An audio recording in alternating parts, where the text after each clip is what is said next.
জানোয়ারের বাচ্চা মারলো রে? থাক, আমি বলটা নিয়ে আসি। এত বড় সাহস আমাকে বল মারে! কোমরটা ব্যথা করে দিল। সরি ম্যাডাম, আপনার ওইখানে বেকায়দা বলটা লেগে গেছে, আমি ইচ্ছে করে মারিনি। Sorry madam. তুই ইচ্ছে করে মারিসনি মানে? তুই অবশ্যই ইচ্ছে করে মেরেছিস, না হলে আমার ওই জায়গায় কেন লাগবে বলতো? তুই তুকারি করে কবি না কিন্তু, হ্যাঁ তুই তুকারি করে কলি আমার মাথা কিন্তু টকবক টকবক করে ফুটে উঠবে, তখন কিন্তু বুঝবি না। হ্যাঁ ওকে তুই পারি না, আরো বেশি কিছু বলা উচিত। কি ইচ্ছে করে একটা কষিয়ে থাপ্পড় মারতে বেয়াদব। তুই আমার গ্রামে এসে আমাকে থাপ্পড় মারতে চাস? তুই সামনে কিন্তু বেশি বাড়াবাড়ি করছিস। কি তুই আমাকে ছেমড়ি বললি? কে আমি?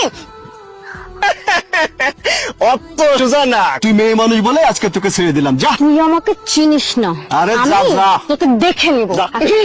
খারাপ একেবারে কপাত করে খাওয়াই দিল হয়ে গেল গা। এই গ্লাসে গ্লাসে দুধ আর জোড়ায় জোড়ায় ডিম, এগুলো খেয়ে তোমার পাইমেল করে দিতে সব। আপনি ফকির হয়ে যাবো কয়দিন পর দেখতেছি। এর তো কোনো রেজাল্ট নাই, রেজাল্ট তো বারবার ফেল, খালি ফেল। আমি আলী মেম্বার, নিজে সেরকম লেখাপড়া জানি না। আমার পোলা দেখতে শুনতে ভালো না দুষ্টু দূর। আমার এই পোলা যদি বিয়েটা পাশ করে আমার মকসুদটা পূরণ হইব। এইবার যেমনে করে হোক এক্সটান্সর বিয়ে পাশ করতেই হইব। মেম্বার সাহেব, আপনি হঠাৎ করে জরুরি তলব করলেন কি কারণে? মাস্টার সাহেব, আমি আমার ছেলে নয়নের জন্য আপনারা ডাকছি। নয়ন আবার কি করেছে? আপনি তো জানেন সামনে বিয়ে পরীক্ষা। আমার এই ছেলেটা লেখাপড়া তেমন ভালো না, ম্যাট্রিক পাস করছে 2 বার, ফেল করার পর ইন্টারমিডিয়েটেও তাই, ওই 2 বারই ফেল করছে। এখন বিয়ে পরীক্ষায় কয়বার ফেল করে আল্লাহ মাবুদ জানে। এলাকায় আপনারা সুনাম আছে, আপনার মতো মাস্টার 2-4 এলাকায় নাই। তাই চিন্তা করছিলাম আপনি যদি আমার ছেলের বাড়িতে এসে একটু পড়াইতেন, তাহলে মনে হয় এক চান্সে বিয়েটা পাস করতে পারতো।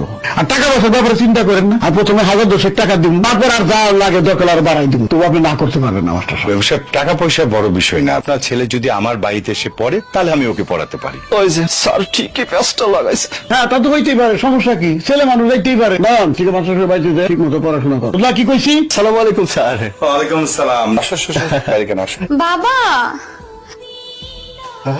এই শয়তান বদমাশ কোথাকার! তুই এখানে কেন?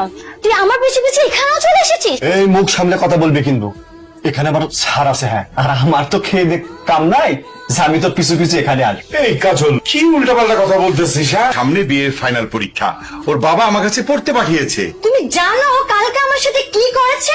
আমি বন্ধুদের নিয়ে ক্রিকেট খেলা করছি, একজন বল করলো, ও বললে আমি ঠাস করে বলতে পারলাম, বলে উনার ও এখানে বল। থাক আর বলতে হবে না।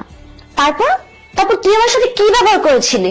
এই বেয়াদব, সেটা বলবি না? সেটা বল। তারপর আমি প্রথমে সরি কইছি, তারপর আবার ভেরি সরি করতে গেছি, সেই উনি রাগ করে আমার বিরাট বকাঝকা করেছে। তারপরে আমি একটু বকিলাম। ও বুঝতে পেরেছি। আর কাজল, ও হচ্ছে মেম্বারে একমাত্র ছেলে, নাম হচ্ছে নয়ন।